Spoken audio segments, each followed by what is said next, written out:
Bonjour à tous, aujourd'hui je vous montre comment préparer une glace maison au café et aux pépites de chocolat, vraiment très facile et sans sorbetière. C'est parti pour la recette.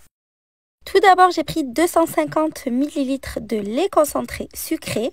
J'y ajoute une cuillère à soupe de café soluble et une cuillère à soupe de cacao amer. Le café soluble et le cacao, je les ai tamisés avant de les ajouter au lait concentré pour éviter qu'il y ait des grumeaux. Je mélange bien jusqu'à ce que ce soit parfaitement homogène. Si vous le souhaitez, vous pouvez mettre uniquement le café avec le lait concentré.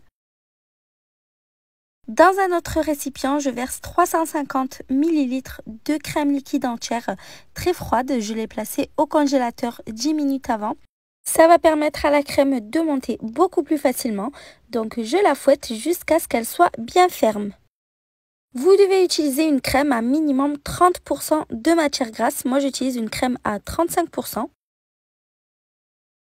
Une fois que la crème est montée et bien ferme, je verse par-dessus le mélange de lait concentré, café et cacao.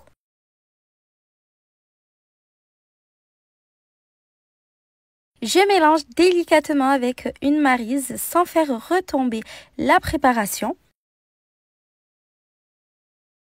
Et je prends bien le temps de mélanger doucement jusqu'à ce que ce soit complètement homogène. Enfin, pour ajouter encore plus de gourmandise à cette glace, j'ajoute 50 g de pépites de chocolat. J'utilise du chocolat au lait, mais vous pouvez aussi mettre du chocolat noir. Donc, je mélange brièvement.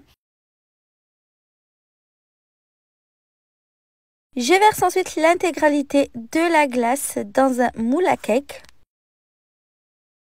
Donc comme vous voyez, le plus difficile dans toutes ces recettes de glace maison, c'est vraiment l'attente de prise au froid. Sinon, les recettes sont super faciles à réaliser.